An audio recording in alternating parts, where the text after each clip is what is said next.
बहुत बहुत बधाई हो, कांग्रेट्स। काम ऐसा करो कि पहचान बन जाए, कदम ऐसे चलो कि निशान बन जाए। ज़िंदगी तो यहाँ हर कोई काट लेता है, लेकिन ज़िंदगी ऐसे जियो कि मिसाल बन जाए।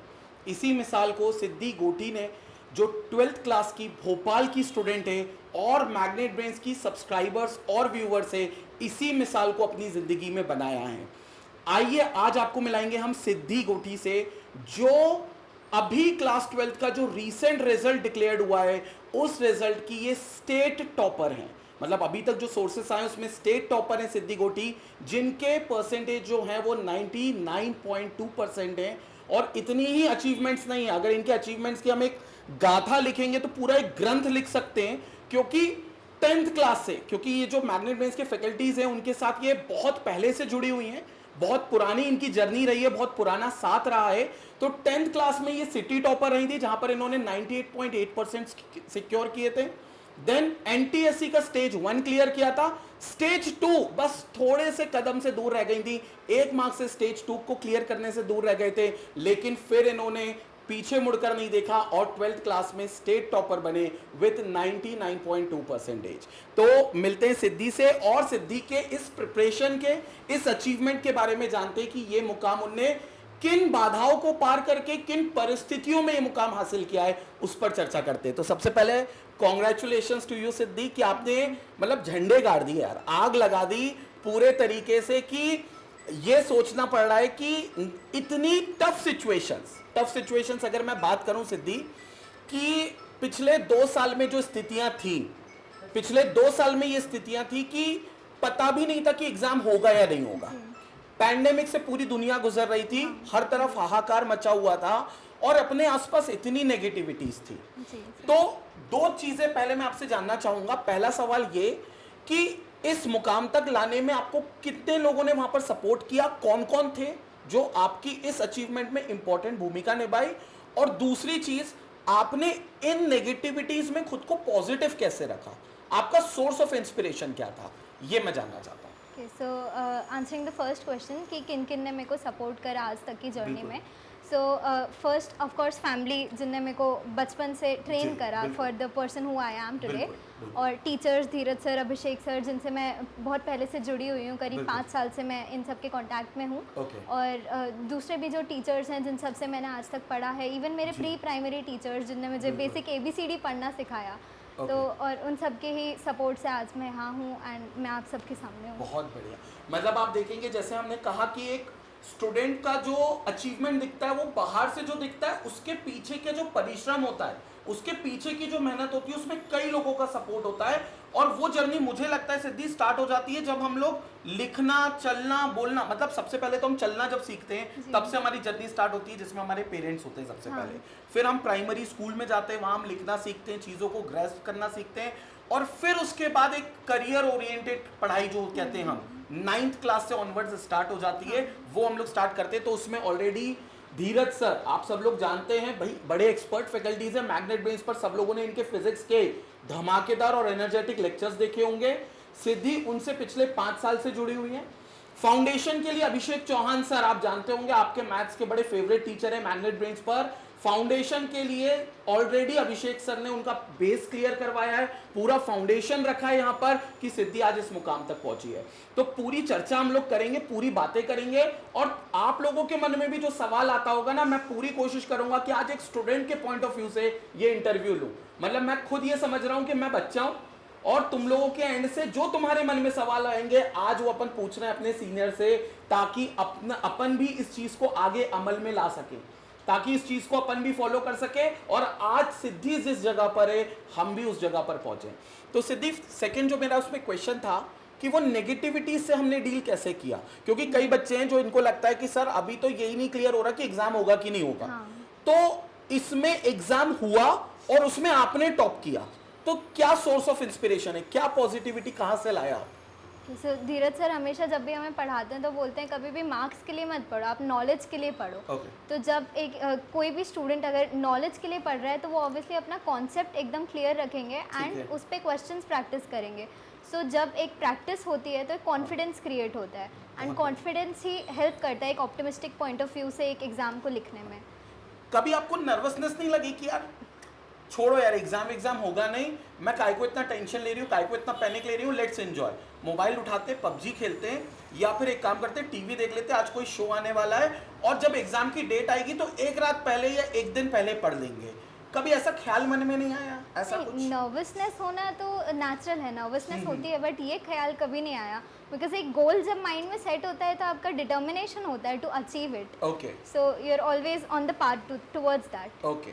और मैं आपको एक चीज़ और क्लियर कर दूं, सिद्धि ने अभी तो सिर्फ 12th में एक गाथा लिखी हुई है, उसके पहले का पूरा ग्रंथ हम आपको बता चुके हैं। अभी नीट का रिजल्ट और CUET जो एग्जाम है उसको फोकस करा है और इसके लिए अपीयर किया है बिल्कुल, तो अभी वो रिजल्ट भी बाकी है, तो हो सकता है शायद हम एक और इंटरव्यू बहुत जल्दी सिद्धि का लेंगे नीट के रिजल्ट के बाद और CUET के रिजल्ट के बाद।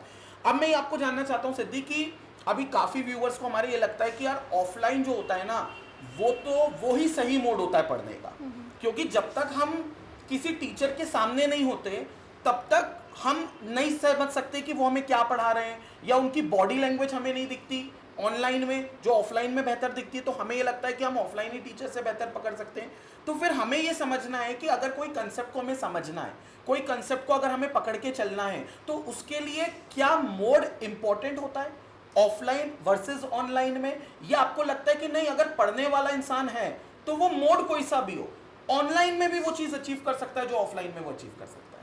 तो मोड की बात करें तो ऑफलाइन ऑनलाइन दोनों के अपने अपने कुछ प्रोज एंड कॉन्स है। लाइक ऑनलाइन की बात करें तो आपको जितना भी कम्यूटेशन ट्रांसपोर्टेशन टाइम है आपका उतना बच जाता है, सो आप अपनी पढ़ाई को ज़्यादा टाइम दे सकते हैं। एंड अगर आप वही चीज़ सिंसियरली ऑनलाइन मोड में पढ़ रहे हैं तो फिर मेरे हिसाब से तो और कोई दिक्कत नहीं आनी चाहिए, इक्वली इफेक्टिव होता है ऑनलाइन। आपको क्या डिफरेंस लगा, व्हाट यू प्रेफर, कि मतलब ऑफलाइन की ऑनलाइन, और उसमें आपको क्या मोड लगा कि यहाँ पर ये चीज़ और ऐड हो जाती तो ये बेस्ट हो जाता, फिर तो मैं दूसरा ऑप्शन सोचती भी नहीं? कोई ऐसी चीज़ अगर आपको एक पिक करना हो ऑफलाइन वर्सेस ऑनलाइन में, क्योंकि अपन ने दोनों मोड देख लिए, हम ऐसी जनरेशन है जिसको ऑफलाइन भी पढ़ने का उतना मौका मिला जितना ऑनलाइन पढ़ने का मौका मिला, तो क्या आपको लगा कि ये चीज़ तो ऑनलाइन में बेस्ट है और ये चीज़ ऑफलाइन में बेस्ट है? एक प्रैक्टिस की बात करें तो डाउट इंस्टेंटेनियसली सॉल्व हो सके ये चीज़ ऑफलाइन में मुझे बेस्ट लगती है। जैसे जब भी मैं 10th में भी शीट्स वगैरह सॉल्व करती थी तो मैं जब सर पढ़ा रहे होते थे, अगर मैं साइड बाय साइड कोई क्वेश्चन सॉल्व कर रही हूँ तो सर का जैसे ही अपना क्वेश्चन ख़त्म होता था वो मुझे समझा देते थे। सो बहुत क्विक आपका कॉन्सेप्ट क्लियर हो जाता था। एंड ऑनलाइन की बात करें तो ऑनलाइन में जो कंटेंट है वो आपको बहुत सारा अवेलेबल है, बहुत सोर्सेज से अवेलेबल है, सो ऑनलाइन ज़्यादा फीजिबल है फॉर अ स्टूडेंट। तो आप देख सकते हैं कि मतलब ऑनलाइन और ऑफलाइन के दोनों के जो मोड्स हैं ना भाई वो बराबर के।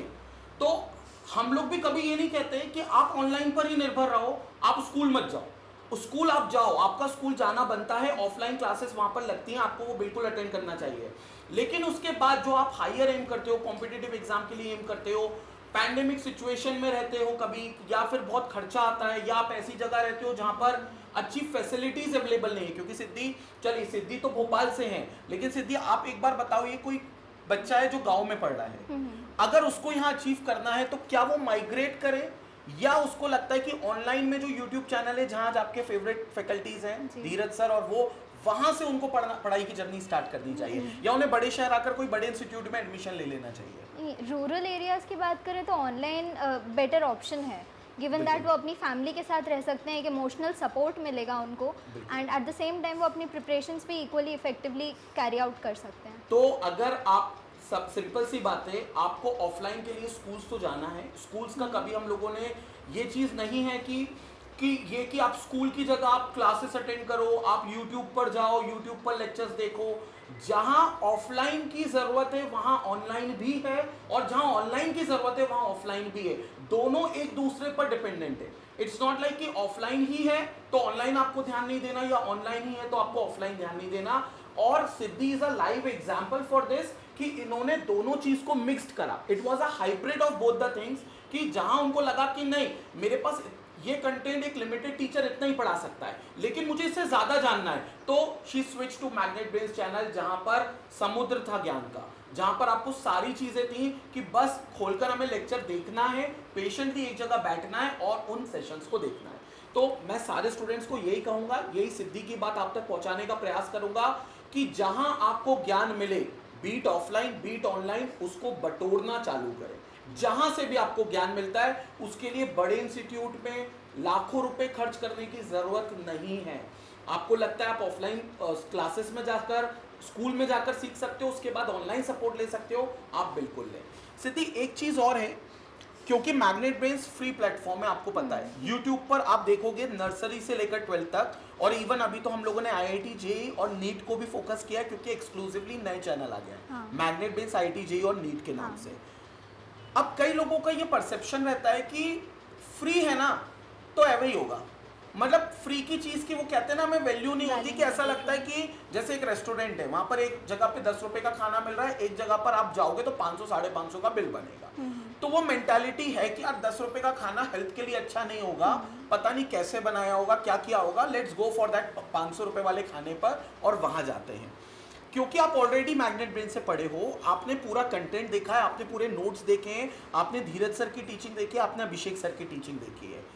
क्या लगता है आपको यहाँ के फ्री कंटेंट में कोई अंतर महसूस हुआ, या आपको लगा कि यार ये भी ऐसे ही था? मतलब ओपनली बोलना, मैं बिल्कुल ओपनली ये चीज चाह रहा हूँ।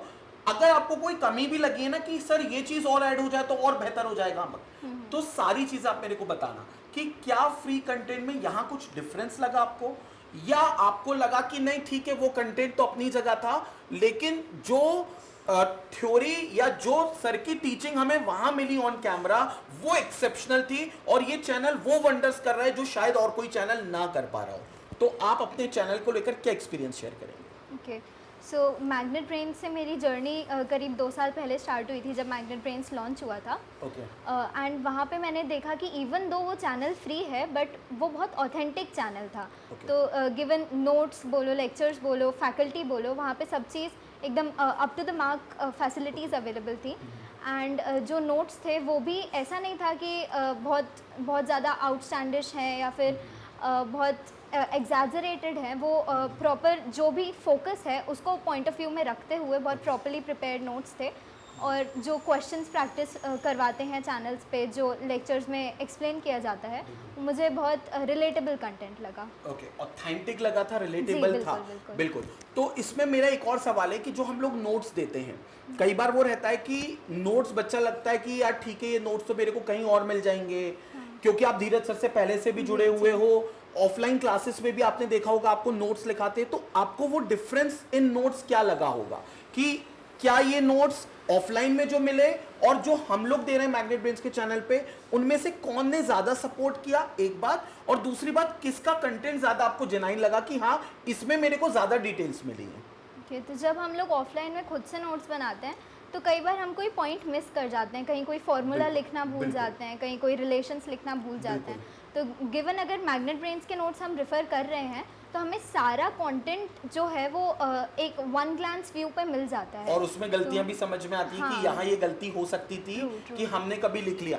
तो आप एक चीज देखिए, कभी भी आप जो नोट्स बनाते हैं हम लोग हमेशा कहते हैं वो सर्वोपरि होते हैं, लेकिन हम भी तो इंसान हैं, आप भी तो इंसान हो। उस नोट्स को बनाते हुए 100% चांसेस है कि गलतियां होती होंगी। अब वो ग्रंथ है जो आप लिख रहे हो और अगर उसमें गलती हो गई तो फिर वही गलती आप एग्जाम में करोगे। तो उसको क्रॉस चेक करने के लिए मैग्नेट ब्रेन्स के प्री डिफाइंड नोट्स आपको मिलते हैं जो वेबसाइट पर अवेलेबल हैं।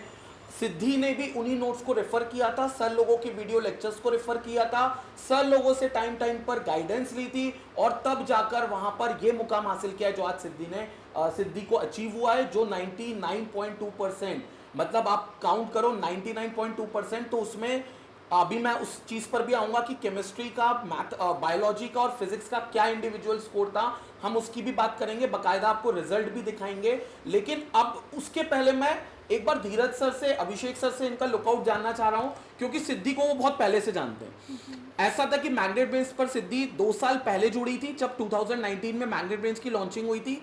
धीरज सर ने उसके कुछ टाइम के बाद जब मैग्नेट ब्रेन्स ज्वाइन किया था तो पैंडेमिक के चक्कर में धीरज सर ऑफलाइन क्लासेस नहीं ले पा रहे थे, तो धीरज सर ने कंडक्ट करी थी online classes through that magnet Brains channel, जहां पर सिद्धि को उन्होंने रेफर करा था कि आप यहां आओ और मेरे सेशंस यहां पर देखो। तो अब धीरज सर और अभिषेक सर से पूछते हैं कि धीरज सर, मैं जानना चाहूंगा सिद्धि को आपने कौन सी क्लासेस स्टार्ट किया था पढ़ाना, मैग्नेट ब्रेन्स आपने कब रेफर किया इनको, और क्या लगता था कि तब जब आप पढ़ाते थे तो वो होता है ना, भीड़ में एक बच्चा दो बच्चा अलग दिख जाता है कि ये आगे चलकर कुछ झंडे गाड़ने वाला है। तो वो आपने क्या रिकॉग्नाइज पहले कर लिया था, और करा था तो कैसे करा था सर? पहले तो मैं ये कहूँगा कि सिद्धि को मैं पढ़ा रहा हूँ 9th क्लास से, ठीक है, एंड अभिषेक सर क्लास 8 से पढ़ा रहे हैं इनको। एंड सबसे इम्पॉर्टेंट एंड सबसे मतलब मैं बोलूँगा कि बहुत अच्छी बात है जो उसमें मेरे को देखने में मिली है, बच्ची कंसिस्टेंट थी। मतलब शायद ही ऐसा होता था कि कोई क्लास मिस हो, और अगर कोई क्लास मिस भी करना होता था किसी भी रीज़न से, ठीक है, कोई बहुत ही इमरजेंसी है तो क्लास मिस होगी, है ना। और जो क्लास मिस हुई है उसको कवर करने का जो एक रुझान होता है ना कि हाँ मुझे ये मेरा नुकसान हो गया है, ठीक है, तो मुझे कवर करना है, वो उसमें था।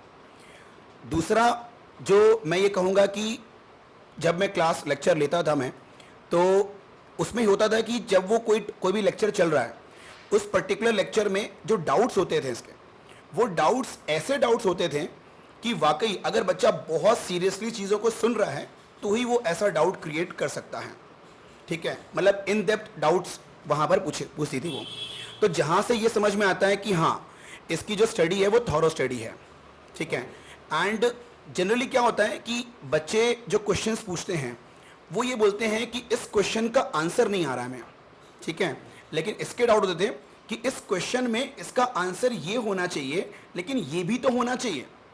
मतलब ऐसा नहीं है कि वो क्वेश्चन को सीधे लेके सर ये क्वेश्चन है, उसने उस क्वेश्चन में खुद रिसर्च किया, उसके बाद वहाँ कोई दिक्कत आई, देन उसने उस चीज़ को पूछा। तो ये बहुत इंपॉर्टेंट चीज़ है। सिद्धि आपके फिजिक्स में कितने मार्क्स आए थे? अभी 12th में फाइनल, हाँ, 12th final। 98 on 100। 98 on 100। और अगर हम सिर्फ 70 की बात करें थ्योरी की, क्योंकि मन में ये भी चल रहा होगा कि यार 30 में से तो 29 28 मिल चुके होंगे, तो मेरा ये चीज़ है कि 39 में से 30 मार्क्स हटा दे, 70 में से कितने आए होंगे? 68। तो सर मतलब आपने क्या जड़ी बूटी दी थी, क्या पाउडर दिया था आपने सिद्धि को कि 70 में से 68? क्योंकि फिजिक्स में अगर हम देखें तो न्यूमेरिकल पार्ट ज्यादा रहता है और न्यूमेरिकल में गलतियां होती हैं। न्यूमेरिकल में ही गलती हुई है इसकी 2 मार्क्स की, और वो 2 मार्क्स की न्यूमेरिकल में ही गलती हुई है। इन इधर केस न्यूमेरिकल में ही वो 2 मार्क्स की गलती हुई है। लेकिन सर 68 में आपने क्या जड़ी बूटी दी थी? जड़ी बूटी तो मतलब ये मेरा सवाल नहीं है, ये वहां बच्चे पूछना चाह रहे हैं कि सर हमें भी वो जड़ी बूटी दो। आप ऑनलाइन में मैग्नेट ब्रेन्स पर जो आपने सिद्धि को जड़ी बूटी दी थी कि हमारे भी 70 में से 68 आ जाए, तो आप इसके लिए क्या बोलना चाहते हो बच्चों को? मैं तो बस ये कहना चाहूँगा कि ऐसा कुछ जड़ी बूटी नहीं है, बस बच्चे का मेहनत है एंड प्रॉपर गाइडेंस है। मतलब इसमें ये होता है कि अगर बच्चा किसी भी चैप्टर को एक थॉरोली पढ़ता है अगर, ठीक है, तो फिर आपको किसी भी क्वेश्चन के आंसर को रटने की ज़रूरत नहीं पड़ती है, ठीक है। अगर आपने कॉन्सेप्ट को समझ लिया है देन उसके क्वेश्चंस इजीली बनते हैं, और बस यही बच्चों को करना चाहिए रादर देन कि हम उस चीज़ को रट लें, ठीक है, हम उसको समझें तो ज़्यादा इफेक्टिव होगा एंड डेफिनेटली अच्छे मार्क्स गेन होंगे, ठीक है। एंड बस वही था कि जो लास्ट के जो 2 साल थे पैंडमिक था, ठीक है, डेफिनेटली सारे इंस्टीट्यूट्स ऑफलाइन सब बंद थे, तो उसके बाद भी कांटेक्ट में तो थी, बिल्कुल पढ़ती थी। लेकिन मैंने यही बोला कि आप घर पे हो, ठीक है, अब आपको कोई टॉपिक्स पढ़ना है, ठीक है, अब हर टाइम मैं अवेलेबल नहीं हो पाऊंगा, ठीक है, सामने, तो मैंने ये रेफ़र किया कि हाँ मैग्नेट ब्रेन्स में आप जा सकते हैं, वहाँ पर आप अपने वीडियोस देख सकते हैं। मैंने सजेस्ट किया कि फिजिक्स के एग्जाम्पलर क्वेश्चंस, ठीक है, क्योंकि वो बहुत ही अच्छे क्वेश्चंस होते हैं, CBSE इशू करती है, तो मैंने कहा कि आप वो क्वेश्चन सॉल्व करो, और वो सॉल्व करो, और कहीं भी दिक्कत होती है तो आपके पास वीडियो है, मैग्नेट ब्रेन्स पे है, ठीक है, आप उसको जाके आप देखें सोल्यूशन, ठीक है, वहाँ से आपको पूरा समझ में आ जाएगा। तो मैंने इसको लास्ट ईयर मैंने ये रेफ़र किया था मैंने। तो आप देखो कि सर ने वैसे एग्जाम्पलर प्रॉब्लम क्यों दिया था, क्योंकि जब सर की जर्नी स्टार्ट हुई थी मैग्नेट ब्रेन्स पर, तो शायद एग्जाम्पलर प्रॉब्लम मैंने से शुरू किया था एग्जैक्टली। तो वहीं से सिद्धि ने स्टार्ट कर दिया था लेक्चर्स को देखना, और कहने को तो जो एग्जाम्पलर प्रॉब्लम्स है वो होते इंपॉर्टेंट है, लेकिन कई बार स्टूडेंट्स को ओवरलुक करता है, उसको लगता है नहीं जो थ्योरी टीचर पढ़ा रहे हैं ना वो अच्छी है, उन्हीं से हमें फॉलो करना है। लेकिन ये आप देखो, मुझको काफी लोग जानते होंगे ऑलरेडी, लेकिन फिर भी आज देखो मैं धीरज सर, अभिषेक सर बैठे हुए हैं, इनकी बात कर रहा हूं क्योंकि सिद्धि ने शुरुआत से इनको फॉलो किया है। तो ऐसा नहीं है कि मैग्नेट ब्रेन्स पर सिर्फ 2 या 4 टीचर्स हैं और वही चीजें हैं। आपके सामने लाइव एग्जांपल है जो धीरज सर अभी रिसेंटली जुड़े हुए मैग्नेट ब्रेन्स पर। अब तो खैर आज की डेट में तो काफी टाइम हो गया, लेकिन कई लोगों को लगता है वो जो टॉप टीचर्स थे वही टीचर्स हैं, बाकी टीचर्स के लेक्चर्स देखना जरूरी नहीं है। सिद्धि आपके सामने लाइव एग्जाम्पल है जिन्होंने धीरज सर के एग्जाम्पलर, जो मुझे लगता है धीरज सर को भी एक टाइम पर लगता होगा यार एग्जाम्पलर्स बच्चा फॉलो कर ले, बस मैं ये चाहता हूं, क्योंकि बच्चा ये वो सेगमेंट है जो ओवरलुक करता है, उनको फॉलो करके सिद्धि ने जो है वो स्कोर किया है। अब बात करते थोड़ा सा अभिषेक सर से भी, क्योंकि बेस जो है, फाउंडेशन जो है, वो इमारत कितनी भी ऊंची हो तब तक कमजोर रहेगी जब तक फाउंडेशन कमजोर है, लेकिन एक बार अगर वो फाउंडेशन मजबूत हो गया तो फिर इमारत के ऊपर आप कितने भी फ्लोर डालते जाओ, कितने भी माले डालते जाओ, वो फिर गिरने वाली नहीं है। तो फाउंडेशन के लिए अभिषेक सर से पूछते हैं कि सर इस बच्ची ने एनटीएससी स्टेज 1 क्लियर किया था, स्टेज 2 में कितने 1 मार्क्स से आप थोड़ा सा रह गए थे, अपन उस पर भी चर्चा करेंगे वहां क्या गड़बड़ हो गई थी, और एनटीएससी के स्टेज 1 को क्लियर किया था, 10th में 98.8% सिक्योर किए थे, और सर ने इनको 7th 8th से फाउंडेशन दिया था अभिषेक सर ने। तो सर मैं आपसे जानना चाहता हूं कि आपने सिद्धि को कब आइडेंटिफाई कर लिया था कि ये बच्ची या तो 10th में या एनटीएससी में या अब 12th में आकर ये मुकाम हासिल करेगी, और कुछ कमियां आप मेरे को बताइए कि सिद्धि में कुछ कमियां अगर आपको तब लगती होंगी तो क्या लगती? तो सर मैं वही आपको बताया था कि इस बच्ची ने यहाँ पे मतलब जैसे इनके पेरेंट्स आते थे तो हर 5 दिन बाद, हर 7 दिन बाद या महीने में 1-2 बार एकदम डेफिनेटली इनकी मदर हमारे साथ बैठती थी, वो बात करती थी कि बच्ची कैसे परफॉर्म कर रही है। मतलब उस समय रियली हमें ये चीज़ फील होती थी कि यार पेरेंट्स कितने ज़्यादा अपने बच्चे को लेके एंथुजियास्टिक है कि वो कैसा परफॉर्मेंस दे रही है, क्या कर रही है, अच्छा कर रही है, नहीं कर रही है। सर फिर टाइम टेबल की बात हमसे डिस्कस करना, तो उस समय मैं इनका काउंसलिंग पार्ट देखता था, तो मैं इनके पेरेंट्स के साथ बात करना, इनको बताना, ठीक है कि अभी उसका परफॉर्मेंस कैसा है। क्लास में मैं आपको बताऊं तो ऐसा था कि जो भी क्वेश्चन दिया सिद्धि ने उसको फटाक से सॉल्व करके और उसी सवाल का दूसरा वे कि और कैसे हो सकता है, क्योंकि मैथ्स में ये ज़्यादा चीज़ मायने रखती है। कई बच्चे क्या करते हैं उसको वो नोट्स रट लेते हैं। तो हमारा यही बोलना है, जैसे सर का भी यही बोलना है अपनी क्लास में कि भाई चीज़ों को समझो, उसका करने का तरीका, और ये चीज़ सिद्धि में थी। उसी समय हम लोगों ने इसको जब नोटिस करना चालू किया और फिर मैंने इनका एनटीएससी का पार्ट देखा, 9th क्लास 10th क्लास, तो एनटीएससी के पार्ट में जिस तरीके से इनका लॉजिक लगाने का जो सेंस था, चीज़ों को आउट ऑफ बॉक्स देखने का जो तरीका था, तो वहाँ से आप समझ जाते हैं कि यस, ये सोचने का तरीका, इनका प्रैक्टिस करना, घर से क्वेश्चंस को लगाना, बैठ के अपने आप को सेल्फ मोटिवेशन देना, क्योंकि ये चीज़ एक सिद्धि में बहुत अच्छी आज भी है कि अपने आप को सेल्फ मोटिवेट रखती है। ये चीज़ तो आप ये बताइए कैसे कर पाती है, लेकिन हाँ, अपने आप को सेल्फ मोटिवेट रखना, उसके साथ साथ अपने हर एक्टिविटी को समय देना और पढ़ाई को ज़्यादा अहमियत देना, ये चीज़ इसमें मुझे बहुत अच्छा लगा। जब भी जाना अपना कोई भी एक सेकंड भी वेस्ट नहीं करना, क्लास में आके बैठना, चीज़ों को सॉल्व करना और उसके बाद डाउट उसी समय अपने आप को क्लियर करके जाना। तो ये चीज़ें कुछ सिद्धि में बहुत अच्छी शुरू से है जो हम लोग देखते हुए आए। एनटीएससी के रिजल्ट के बाद इसने अपना एम मुझे उसी समय बताया था कि सर हाँ, मैं आगे अब अपने आप को यहाँ देखना चाह रही हूँ, तो मैंने उस चीज़ के लिए भी इनको गाइड किया कि नहीं, आप ऐसा कर सकते हो डेफिनेटली। तो मैं सब बच्चों से यही बोलना चाहूँगा कि आप सिद्धि से आज बात कर रहे हो, आप सिद्धि की वीडियो जो देख रहे हो, आप सिद्धि से मिल रहे हो, तो यहाँ से आपको बहुत सारी चीज़ें सीखने को मिलेंगी। इनसे आप ये चीज़ सीखिए कैसे अपने आप को सेल्फ मोटिवेट रखती थी। थोड़ा बहुत अभिषेक सर मैं आपसे चाहूँगा कि आप इनसे पूछिए कि कैसे अपने टाइम टेबल को मैनेज करती है। तो इस चीज़ को एकदम तो सिद्धि मैं तो थोड़ा सा वो लग रहा हूँ कि मेरे लेक्चर्स अभी तक सिद्धि ने देखे नहीं, बट एनीवे आपको फॉलो करती है। आप पूछिए सर कि क्या टाइम टेबल जी। तो सिद्धि एकदम मैं आपसे ये जानना चाहूँगा कि क्या टाइम टेबल आपने फॉलो किया और फॉलो करते हुए आपके बाद आने वाले जो बच्चे हैं, जो मतलब नेक्स्ट बैचेस हैं आपके बाद, जो बच्चे अभी 7th में हैं, 8th में हैं, 9th में हैं, जो बच्चों का आगे इंस्पिरेशन आप हो एट प्रेजेंट, डेफिनेटली बच्चे आपको वॉच कर रहे हैं तो आप उनका इंस्पिरेशन हो। तो एज एन इंस्पिरेशनल पर्सन आप बच्चों को क्या बोलना चाहेंगे कि कैसे आपने अपना टाइम टेबल मैनेज किया और इनको क्या करना चाहिए?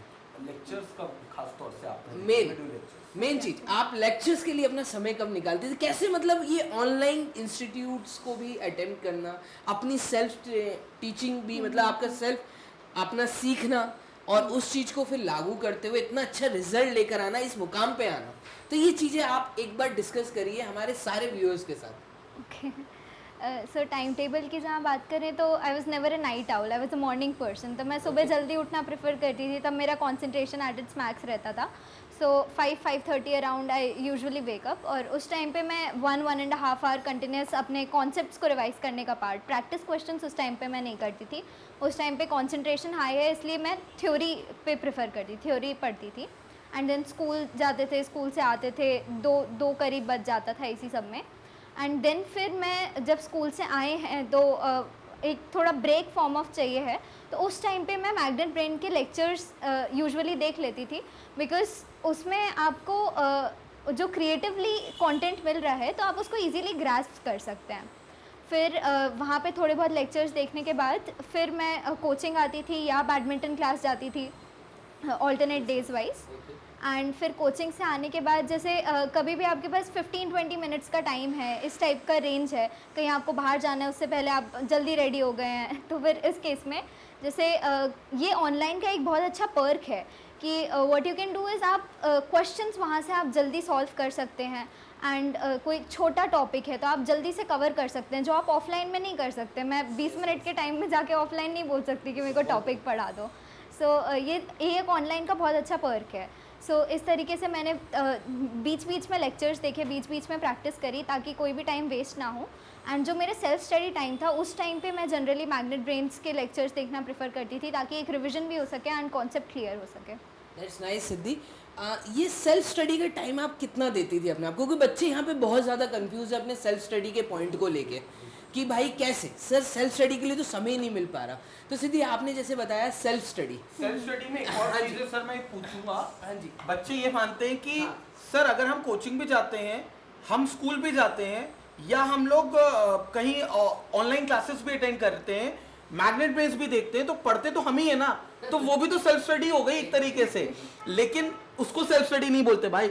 सेल्फ स्टडी वो बोलते हैं जब आपके सामने माट साहब नहीं है, किसी भी मोड में नहीं है, ना ऑफलाइन प्रेजेंट है ना ऑनलाइन स्क्रीन पर है, तब भी पढ़ना। नहीं तो क्या होता है कि हमारे टाइम पर तो ये रहता था कि माट साहब जब तक डंडा लेकर नहीं बैठते तब तक पढ़ाई नहीं होती थी, क्योंकि पढ़ाई जो होती है वो दो ही चीजों से होती है, तो डर से या शौक से। तो वो मोटिवेशन कैसे मिलता है कि हमें सेल्फ स्टडी करना चाहिए? दूसरी बात, सेल्फ स्टडी में कितना टाइम सिद्धि आप देते थे?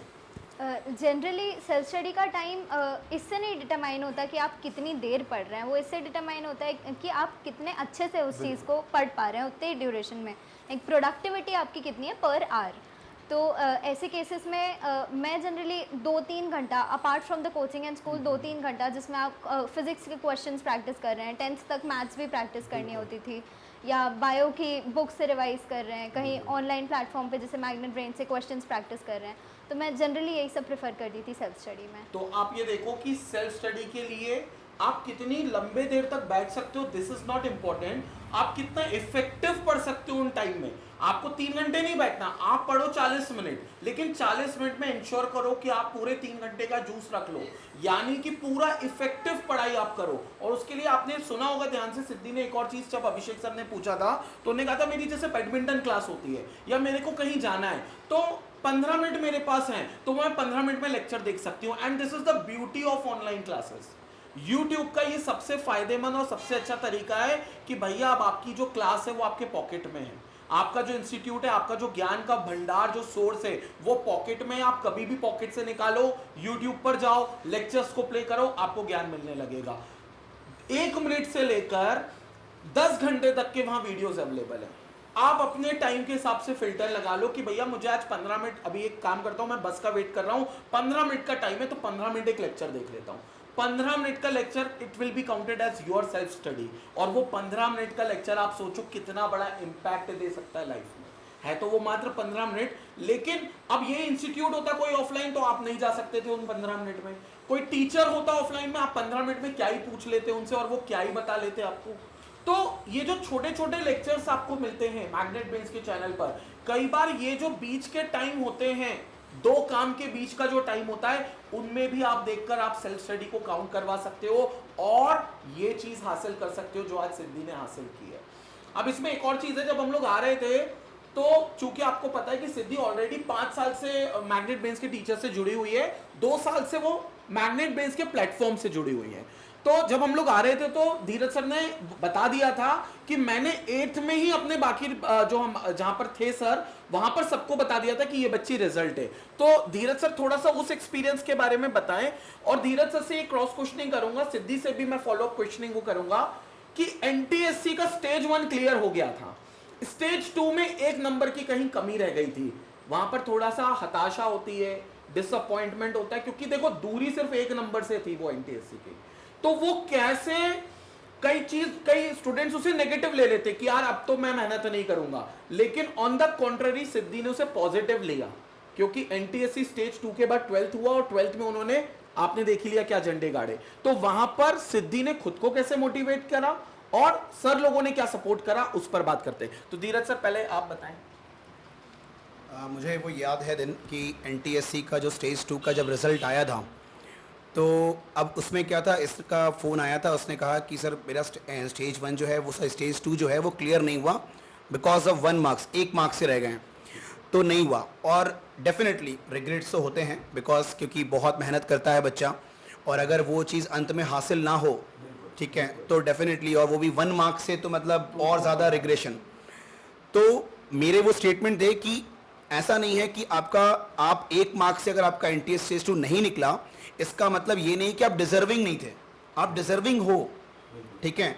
मतलब मार्क्स कभी भी ये डिसाइड नहीं करता कि आप डिजर्विंग हो कि नहीं हो, ठीक है। वहाँ पर कुछ ऐसा सिचुएशन रहा होगा, कुछ भी ऐसा, मतलब प्रैक्टिकल चीज़ अलग होती है, ठीक है। तो ऐसा नहीं है, हिम्मत नहीं हारनी है, आगे आगे बहुत मौके मिलेंगे जिसमें आप अपने आप को प्रूव कर सकते हो, और वो उसने आज किया।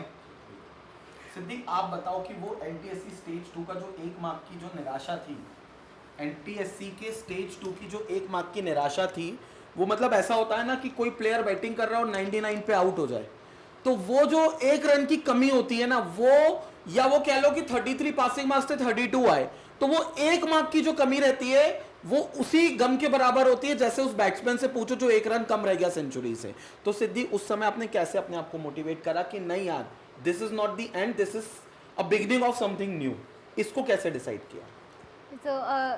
मैं बहुत अपसेट थी जब ऐसा रहा। मेरे 131 मार्क्स आए थे एंड जनरल के लिए कट ऑफ 132 गया था। It was just a 1 mark difference and उस टाइम पे मेरे को ऐसा लगा कि ऑब्वियसली ये फील होगा that this was a failure, but फिर जैसे धीरज सर का फ़ोन आया, मनोज सर का फ़ोन आया, राहुल सर का फ़ोन आया, सब लोगों ने मुझे मोटिवेट करा कि 1 मार्क डज नॉट डिसाइड कि आपकी इंटेलेक्चुअल लेवल क्या है। वो सिचुएशनल फैक्टर्स हो सकते हैं जिनने उसको मीन्स अफेक्ट किया हो, but it does not decide कि who you are as a person और व्हाट योर IQ इज़ और एनीथिंग लाइक दैट। सो उस टाइम पे मुझे ये रियलाइज़ करवाना कि ये एक फेलियर नहीं है, it's just a stepping stone towards success and means to go a step ahead you'll have to take a step back. इस तरीके का जो रियलाइजेशन था ये मुझे टीचर्स ने मेरे करवाया and then in a day और 2 आई वाज फाइन। मतलब इसमें भी धीरज सर ने फिजिक्स का 3rd लॉ लगाया कि आप जितना पीछे जाओगे उतना ही फिर आगे जाओगे, तो this is just a step you have taken back और फिर आप आगे छलांग लगाओगे। तो मतलब सर मोटिवेशन भी आप देखो फिजिक्स की लैंग्वेज में ही करते हैं। बट इन ईदर केस मैं ये पूछना चाहूंगा कि सिद्धि ठीक है वो 1 मार्क का तो हो गया, लेकिन उसमें उसके बाद जो आज अपन ने अचीव किया है, क्या उसमें कोई स्ट्रैटेजी बदली, या बदली तो क्या फॉलो किया, नहीं बदली तो पुरानी स्ट्रैटेजी क्या थी? मतलब वो फॉर्मूला क्या था कि यार 99.2% ये सब जानना चाह रहे हैं जो आज जितने भी व्यूअर्स है ना, वो फॉर्मूला क्या है, वो फॉर्मूला और क्या स्ट्रैटेजी है वो बता दो, तो फिर हम लोग जो है ना ये लोग सब पढ़ने लग जाएं उसी फॉर्मूले से और सब 99.2% स्कोर कर ले। बताओ। सबके सक्सेस मंत्रास जैसे बोलते हैं, सबके अलग अलग होते हैं, जिनकी पर्सनालिटी पे उनको जो चीज़ सूट करे, बट एक चीज़ है जो सब में कॉमन होनी चाहिए, like every student should have these qualities, consistency and hard work. ये 2 चीज़ मैं मानती हूँ कि इसके बिना कोई भी सक्सेस अचीव कोई शॉर्टकट कोई भी शॉर्टकट तरीका, कोई शॉर्टकट का सक्सेस लेने का नहीं। कुछ ऐसा नहीं, ऐसा कुछ नहीं। लाइक कुछ नहीं है फिजिक्स में बात। जैसा हम बोलते हैं कि अगर कोई पाथ है तो आप हर means every time you can't have the displacement, you will have to take the ये डिस्टेंस। धीरज सर की स्टूडेंट है, अब मुझे लगता है इंटरव्यू बंद करना चाहिए, केमिस्ट्री बहुत बेइज्जती महसूस कर रहा है धीरे धीरे। यहाँ पर भी सक्सेस में भी वो डिस्टेंस एंड डिस्प्लेसमेंट बता रही है। अब आप देख लो मतलब किसी टीचर को कितना गहराई तक फॉलो कर रहे हैं, कि हर जगह पर, और भैया और ज्यादा जगह फिजिक्स मत लगाना, बस सिद्धि मेरे को अब ये बताओ कि स्ट्रैटेजी कुछ बनाई थी आपने इस पढ़ाई को लेकर? जी, जैसे जब टीचर्स ने पढ़ाए तो मैंने एक्सटेंसिव डिटेल नोट्स बनाए पूरे चैप्टर्स के, जो मैं रिवीजन के लिए यूज़ करती थी। एंड फिर जैसा धीरज सर ने सजेस्ट किया था कि एग्जाम के पहले जो वन ग्लांस रिवीजन होती है, जो एंड मोमेंट रिवीजन होती है, उसके लिए आपको ऐसे नोट्स बनाने चाहिए ताकि आपका पूरा चैप्टर एक पेज पे कवर हो जाए। अच्छा। एंड गिवन दैट मैं एक विजुअल मेमोरी वाली पर्सन हूँ, सो मैंने उसको ऑर्गेनाइज करा into one page and end moment पे मैंने वो रिवाइज करे।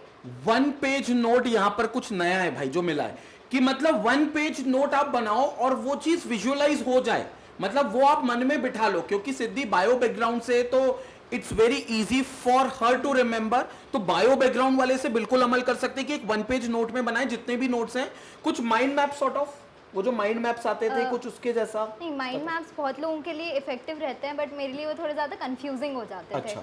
सो मैंने जनरली लीनियर नोट्स प्रेफर करे, माइंड मैप्स। आपको वो वन पेज के नोट्स भी दिखाते सिद्धि, आपके पास है ना वो नोट्स? हाँ, मतलब सारे हैं, तो वो आपको वन पेज नोट्स बिल्कुल दिखाते हैं। It will be really helpful for all दो स्टूडेंट्स जो अभी टारगेट कर रहे हैं अपना, बायो बैकग्राउंड से हो या नॉन मेडिकल बैकग्राउंड से, जो भी हो, लेकिन वो नोट्स बड़े हेल्पफुल होंगे अगर सिद्धि हमें वो नोट्स दिखा सके। तो एक बार आप नोट्स पर भी वो चीज नजर डालो। तो सिद्धि, इसके अलावा आपको कभी कोई परेशानी इस जर्नी में हुई, या आपको कहीं ऐसा लगा कि यार अब तो इसके आगे मैं नहीं कर सकती, वो जो सपना है टॉप करने का या जो मेरे को अचीव करना है उसके साथ थोड़ा कॉम्प्रोमाइज कर लिया जाए? इन शॉर्ट, क्या गोल्स के साथ कभी कॉम्प्रोमाइज करने का मन करा कि छोड़ो यार, थोड़ा सा कंफर्ट जोन में आ जाते हैं? क्योंकि हम लोग कहते हैं हमेशा स्टूडेंट को कि comfort zone is not the की टू सक्सेस। अगर आप कंफर्ट जोन में आ गए तो वो चैंपियन की निशानी नहीं है। चैंपियंस हमेशा अपने कंफर्ट जोन से बाहर जाते हैं। तो क्या वो आप कंफर्ट जोन को आ गए थे, या आपने कभी कंफर्ट जोन को ये नहीं माना कि नहीं यार, ये मेरे को कंफर्ट जोन में नहीं जाना, मुझे हमेशा अपना गोल टफ करना है? एक चीज़ जो मैंने एक्सपीरियंस एंड ऑब्जर्व करी थी कि रात में नींद आपको तभी अच्छी आएगी जब आपने अपने आप को पूरी पोटेंशियलिटी, पूरी कैपेसिटी तक आपने अपने आप को एग्जॉस्ट कर लिया उस दिन। ऐसा नहीं कि आप अपने आप को ओवर एग्जर्ट कर रहे हैं, बट आप अपनी पूरी पोटेंशियलिटी यूज़ कर रहे हैं, तभी आप एक पीसफुल स्लीप ले सकते हैं। नहीं तो जब भी आप सोएंगे you will have regrets, you will have doubts on yourself, कुछ मिसिंग फैक्टर लगेगा कि आज ये नहीं हुआ काम पूरा। हाँ, बिल्कुल। सो जब भी ऐसा फील होता है कि हमें गिव अप कर देना चाहिए, उस टाइम पे you just have to remember कि आपका जो ग्रेटर गोल है, आप उसमें अपने आप को लाइक सैक्रिफाइसेस, मतलब आगे जाके आपको वो सैक्रिफाइसेस करने पड़े, उससे बेटर है कि आज आप थोड़ा सा पहले कर लो। एग्जैक्टली। मतलब अभी सोगे तो बाद में खोगे, अभी थोड़ा सा खोलो ताकि बाद में अच्छे से सोने को मिले। इन शॉर्ट ये पर्पस है। तो सिद्धि से तो हमारी बातचीत चल रही है, जारी है। मैं चाहूंगा कि सिद्धि की मम्मी से, जो हमारे साथ आज यहाँ पर हैं, उनसे थोड़ा सा बात करें कि सिद्धि को उनने कौन सी चक्की का आटा खिलाया, कि क्या हुआ कि आज सिद्धि यहाँ पर है, और क्या उनके घर में खाने को बनता है, और क्या सी चीजें हैं, तो वो हम मदर से बिल्कुल जानना चाहेंगे। उनकी मदर को, और ये आप धीरज सर आप करो, ये आप करो, आइए, ये आप करो। प्लीज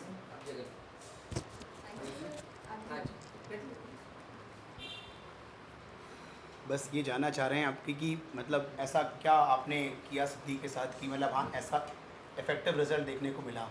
बस आप थैंक्स फॉर सिद्धि की धीरज सर और अभिषेक सर। मैं मतलब थोड़ा अपना जर्नी बताऊंगी कि जब मैं पहले गई थी तो ऐसे लगा था पता नहीं कैसे करेंगे बच्चे, क्या करेंगे, लेकिन जब सर से मिले तो ऐसे लगा कि पता नहीं मुझे क्या मिल गया। मतलब एग्जैक्टली मेरी कोई भी प्रॉब्लम हो, आप लोगों ने हमेशा उसके सॉल्यूशंस दिए हैं। एंड जब भी मिलना हो सर ने कभी ऐसा नहीं कि हम अभी टाइम नहीं दे सकते, जो भी क्वेरीज रही हमेशा सॉल्व की है। और चक्की का आटा तो सर ऐसा कुछ नहीं है, घर के तराशा तो आपने ही है, अभिषेक सर ने, धीरज सर ने, देन राहुल सर, इन लोगों ने सबके सपोर्ट से आज बच्चे ने ये सब कुछ किया।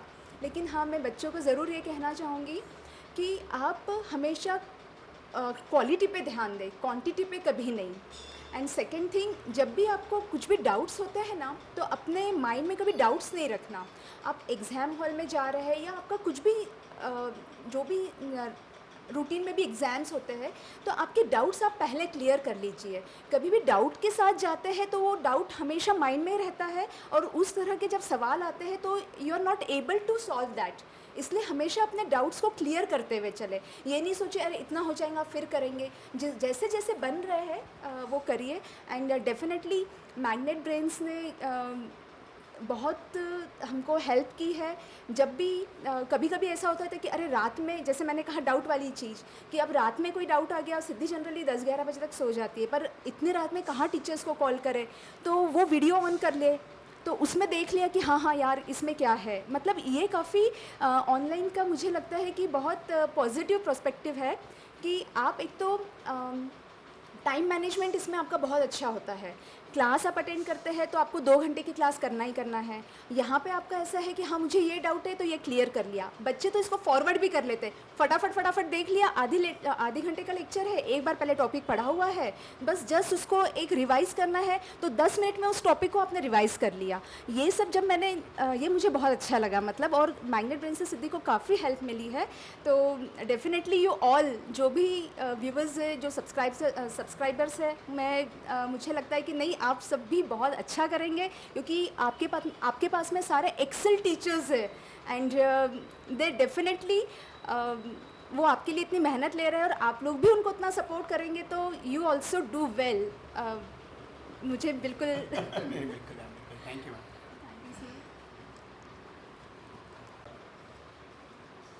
सर मैंने पूरा किचन छान लिया।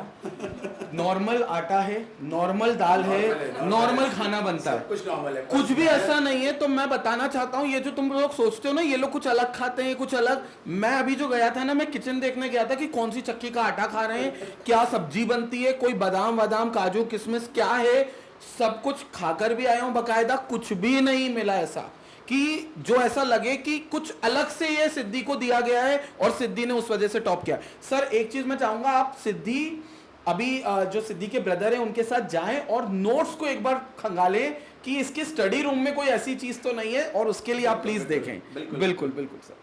जब तक हम सिद्धि से बात अपनी कंटिन्यू करते हैं, तब तक धीरज सर ना नोट्स का जखीरा लेकर आने वाले हैं कि सिद्धि ने भाई साहब क्या पढ़ाई करी है और किस तरीके से वो तैयारी करी है। कोई हिडन फॉर्मूला मिल जाए तो अपनी तो आज चांदी है यार, सारी चीजें अपने को आज मिलने वाली हैं।